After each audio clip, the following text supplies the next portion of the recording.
आपके द्वार था, चाहे बिजली ले ली थी, चाहे पानीपत थी, चाहे मेवात प्रदेश के कोने में थी, चाहे गुड़गांव थी, सारी रैलियों में हमारे को जो ड्यूटियां सौंपी गई, हम काफिले के साथ वहां भी नजर आए। तो मैं साथी मेरे हैं और यहाँ का भी इतिहास मैंने विधायक जी रचा है। 10 साल से आपने देखा होगा ये सारे साथी बैठे कंधे से कंधा मिलाकर चलते हैं। मेरे संघर्ष के साथ इनका आशीर्वाद रहता है और जो बल मुझे मिलता है इनके आशीर्वाद से मुझे बल मिलता है लड़ाई लड़ने का, संघर्ष करने का। काफी ऐसे संघर्ष किए विधायक जी, इतिहास के पन्नों में दर्ज हो गया मेरा संघर्ष। मैंने सबसे पहले तो यहाँ सड़कों को लेकर संघर्ष किया और भगवान मालिक है, भगवान का आशीर्वाद है विधायक जी। इलेक्शन होते भी जहां भी हम बैठे, जिस संघर्ष में बैठे उसमें संघर्ष की जीत भी हुई विधायक जी, बताना चाहता हूँ। 2 सड़कों को और रानी तालाब का हो, चाहे उसमें मंडी की सड़कें हो, चाहे काट मंडी की सड़कें हो, 2 बार लगातार मेरा धरना चला और सारी बात पूरे प्रशासन ने मानी और सरकार भी झुकी। विधायक जी 2 आंदोलन ने बहुत बड़े किए। एक व्यापारियों को यहाँ फिरौती का मामला था और एक व्यापारी का मर्डर कर दिया। हम कभी झुके नहीं, ना सरकार से झुके, ना प्रशासन से झुके, ना कभी हम दबे, ना कभी हम बिके। विधायक जी वहां भी हमने छाती तान के अड़के खड़े हो गए जब तक अपराधियों का इलाज पक्का नहीं हुआ। और यहाँ अपराधियों को भगा के उन्हें छोड़ा, प्रशासन के नाक में दम कर दिया, पुलिस प्रशासन के नाक में दम कर दिया। तो यहाँ 2 आंदोलन विधायक जी चले, बहुत बड़े आंदोलन थे। कोरोना में भ्रष्टाचार, भ्रष्ट अधिकारी व्यापारियों को टारगेट बना रहे थे, बार बार उन पे लाठियां चार्ज कर रहे थे, बार बार दुकानें बंद करा रहे थे। वहां भी हमने मोर्चा बैठा और भ्रष्ट अधिकारी को छुट्टी कराने का काम हमने किया। जब तक हम चैन से नहीं बैठे भ्रष्ट अधिकारियों का इलाज नहीं किया। विधायक जी बहुत बड़ा एक इतिहास मैंने अभी भी रचा। 2 साल पहले यहाँ एक जींद का बहुत बड़ा मुद्दा था, रेलवे फाटक का। शहर को 2 भागों में बांट दिया और काफी लोग परेशान हो गए थे, लाखों आदमी प्रभावित हो गए थे। वहां भी 2 साल लगातार धरना चलता रहा। हम अन्ना हजारे की तरह प्रण ले लिया, जब तक ये रास्ते की स्वीकृति नहीं मिलेगी, अंडरपास को ये नहीं पास होगा, जब तक हम छोड़ेंगे नहीं। और रेलवे अधिकारियों ने उसको अंडरपास को पास किया, सरकार ने भी साथ दिया। और विधायक जी हम विपक्ष में होते कभी झुके नहीं, हम तो भारी संख्या में धरने पे बैठते हैं, वहां भीड़ हो जाती है, जहां भी कार्यक्रम करते हैं वहां भीड़ हो जाती है। ये शहर का स्नेह है, प्यार है, इनका आशीर्वाद है। और एक बात की चर्चा विधायक जी मैं आपको बताना चाहता हूँ, मैं कोई मंत्री का बेटा नहीं, ना कभी मुख्यमंत्री का बेटा। मैं तो एक आम परिवार से, गरीब परिवार से हूँ और जब संघर्ष करता हूँ इन लोगों का आशीर्वाद रहता है। और लोगों में एक ही चर्चा रहती है, महावीर कंप्यूटर 24 घंटे बुला लो। क्यों भाई विधायक जी हाथ उठा के बता दो, मैंने कोई गारा जरूर लगाई हो, आपके सुख में आपकी समस्या में हमेशा खड़ा रहा। रात को 2-2 बजे फोन आए, यहाँ हमारे साथी एक आगजनी हो गई थी, पूरे शोरूम पूरी कई दुकानें जल गई थी।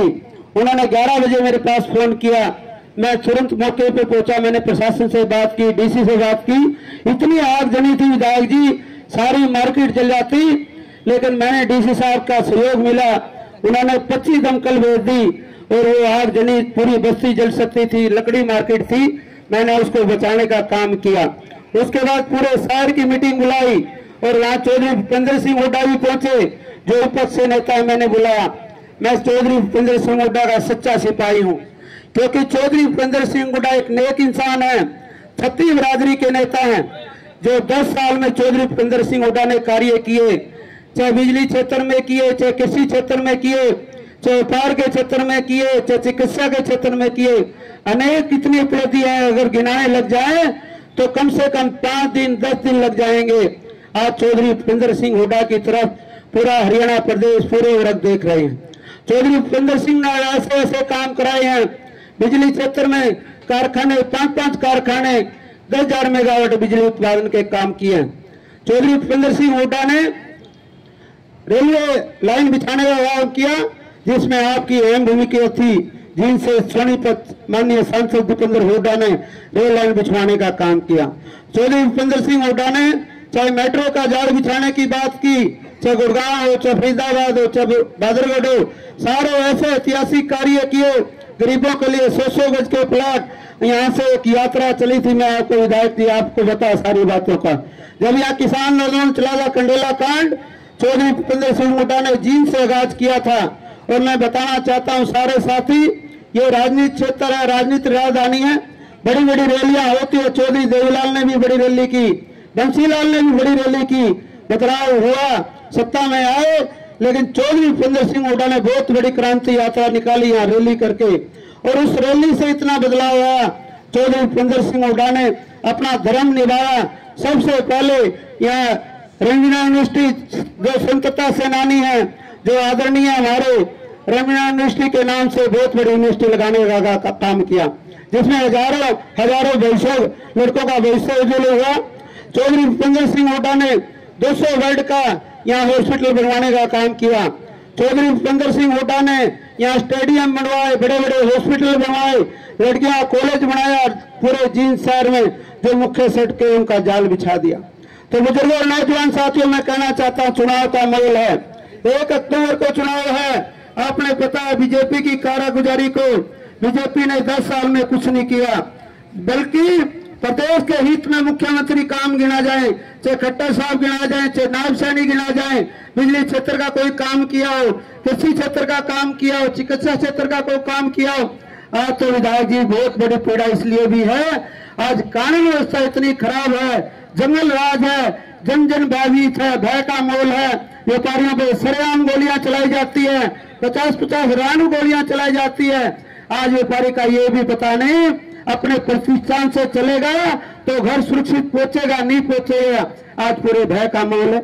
आज ये लोग बड़ी बड़ी बातें करते हैं, नया सैनी चादर का पिटारा रहे घूमते हैं, घोषणा पे घोषणा, घोषणा पे घोषणा, लोगों को भ्रमित कर रहे हैं, लोगों को आंख में धूल गोच रहे हैं। जब बीजेपी ने चुनाव कराना था और पहले आचार संहिता लगनी थी, फिर उन घोषणा का कोई मायना नहीं रह सकता, ग्राउंड में वो घोषणा अप्लीमेंट नहीं हो सकती है। ये प्रदेश के लोगों के साथ धोखा है। तो बुजुर्गों और नौजवान साथियों, मैं कहना चाहता हूं, चौधरी भूपेंद्र सिंह हुड्डा एक ऐसे ईमानदार आदमी है, छत्ती बिरादरी को साथ लेके चलते हैं। हम जब मिलने जाते थे व्यापारियों का प्रतिनिधि लेके, तो जो भी काम होता था, चाहे अर्ची फार्म की बात हो, जो गड़े की फांस थी उसको हटाने का, जड़ से खत्म करने का काम किया।